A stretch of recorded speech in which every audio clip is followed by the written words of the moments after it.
안전운임제 일몰제 폐지 및 품목 확대를 위한 화물자동차 운수사업법 개정안 발의 공동 기자회견문. 6월 초 화물 노동자들이 생계를 멈추고 8일간 파업을 단행했습니다.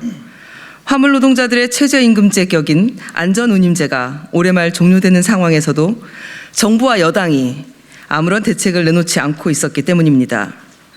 5차례 교섭 끝에 정부로부터 안전운임제 지속 추진과 품목 확대를 위해 노력하겠다는 약속을 받고 파업은 종료됐지만 안전운임제 일몰제 폐지를 명시하지 않아 향후 유사한 문제가 발생할 가능성이 매우 큽니다.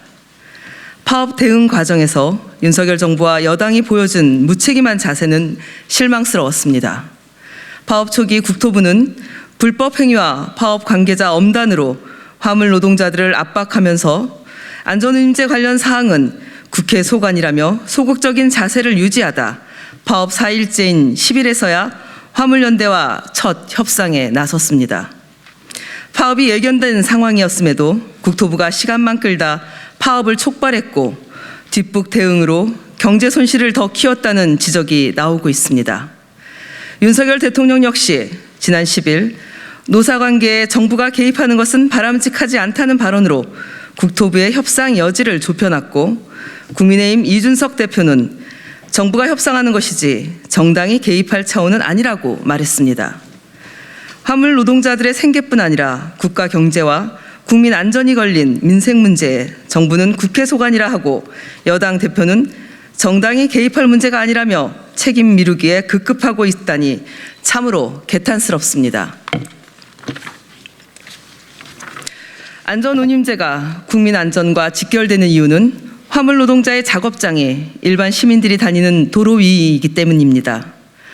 도로 위 안전을 위협하는 과적, 과속, 과로 등의 운송 행태는 저운임 구조와 연결되어 있습니다. 안전운임제는 화물 노동자의 적정임금 보장을 통해 과적, 과속, 과로 운전을 방지하고 노동자의 안전과 국민들의 안전을 보장하는 제도입니다. 안전운임제의 폐기를 막고 적용을 확대해 국민의 생명과 안전을 지키는 것은 국가의 당연한 책무입니다. 2018년 3월 안전운임제를 최초 도입하면서 화주 단체 등의 반대를 최소화하기 위해 일몰 기한을 두고 적용 품목을 한정하긴 했지만 이 역시 향후 시행 효과를 정확히 분석해 안전운임제에 대한 공감대를 형성하고 이후 제도를 확대하기 위해서였습니다. 2020년부터 시행된 안전운임제가 올해 말 폐지될 예정입니다. 정확한 성과 평가를 통해 미흡한 점은 보완하고 성과가 입증된 부분에 대해서는 적용 대상을 추가해 확대 시행해야 합니다. 그러나 국토부는 작년 12월 안전운임제 시행 효과 분석 용역을 완료했음에도 아직 국회에 정식 보고를 하지 않고 있습니다. 용역 수행 기관인 한국교통연구원의 보고서를 확인해 보니 안전운임제가 교통안전과 화물자동차 처우 개선에 효과가 있는 것으로 화물 노동자 처우 개선에 효과가 있는 것으로 드러났습니다. 제도 시행 첫 해인 2020년 사고 발생 건수는 674건으로 2019년 690건보다 2.3% 감소했고 부상자도 2020년 991명으로 2019년 1079명보다 8.2% 감소했습니다. 화물 노동자의 월 소득은 증가하고 근로시간은 감소했습니다. 저운임 문제를 야기했던 무분별한 저가 입찰 계약 비율이 약 30% 감소했고 수수료를 나눠 갖는 다단계 운송 거래도 줄었습니다. 안전운임제의 긍정적인 효과가 입증된 셈입니다. 화물 노동자와 국민들의 안전을 위해 안전운임제는 더욱 확대 시행돼야 합니다. 안전운임제 일몰제 폐지와 적용 대상 확대를 위한 화물자동차 운수사업법 개정안을 더불어민주당 민생우선 실천단 화물노동자 생존권 보호팀 소속 의원단을 중심으로 발의하고자 합니다. 현행법 부칙으로 규정되어 있는 일몰 기한을 삭제했습니다. 이번 파업 사태에서 봤듯이 일몰제를 폐지하지 않으면 일몰 기한을 조금 더 연장한다 해도 일몰 기한이 도래할 때마다 사회적 갈등이 생길 수밖에 없습니다. 일몰제를 폐지해 안전운임제가 운송산업 현장에 안정적으로 정착되도록 하겠습니다. 둘째, 안전운임제 적용 대상을 현재 2개 품목에서 7개 품목으로 대폭 확대했습니다. 현재 안전운임제 적용 대상은 특수 자동차로 운송되는 수출입 컨테이너와 시멘트 2개 품목으로 전체 사업용 화물 자동차의 6% 수준에 불과합니다. 개정안은 적용 대상을 특수 자동차뿐만 아니라 일반 화물차까지 포함시키고 2개 품목에서 7개 품목으로 확대하는 내용을 담고 있습니다. 수출입 및 환적 컨테이너, 시멘트 및 시멘트 원료, 철강제, 유해물질, 자동차, 곡물 및 사료, 택배, 지간선차 등입니다.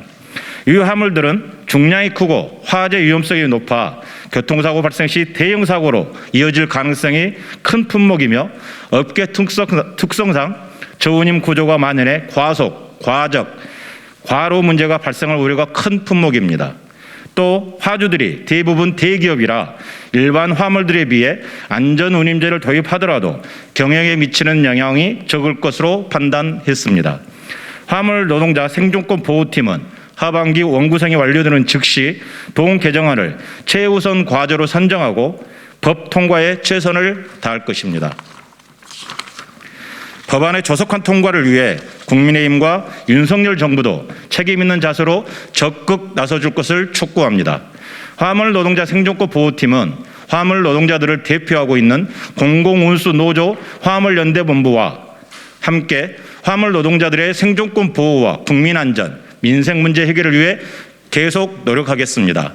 국민 여러분의 많은 관심과 성원 부탁드립니다. 감사합니다. 2022년 6월 30일 더불어민주당 민생우선 실천단 화물노동자 생존권 보호팀 민주노총 공공운수노조 화물연대본부 감사합니다.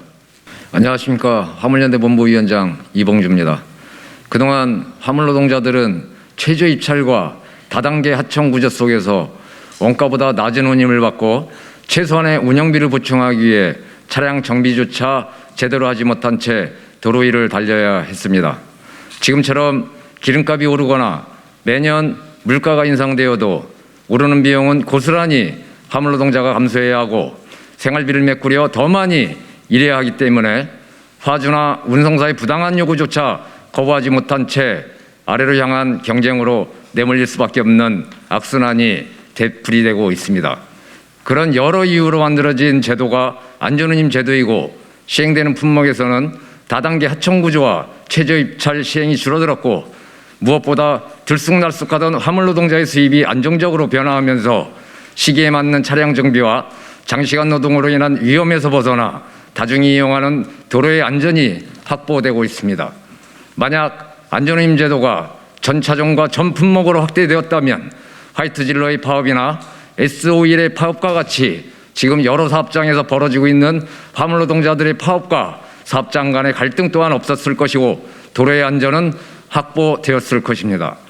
생명과 안전은 그 무엇으로도 바꿀 수 없는 고귀한 가치이고 존엄이기에 화물연대본부는 더불어민주당의 화물안전운임제 확대를 위한 입법 추진과 법안 발의를 환영하며 지지합니다. 특히 이번 법안 발의로 안전운임이 확대되는 품목은 그동안 대기업 화주들의 갑질과 무책임으로써 화물노동자의 안전과 도로의 안전이 위협받았던 품목들이기에 더욱 더 그 의미가 큽니다. 정부 여당 또한 발의된 법안의 조속한 통과를 위하여 협력해 주실 것을 강력히 촉구하며 돈보다 안전이 우선되는 정책으로 또한 대기업과 자본을 위한 법이 아니라 서민과 국민을 위한 정책에 힘써 주시기를 바랍니다. 고맙습니다.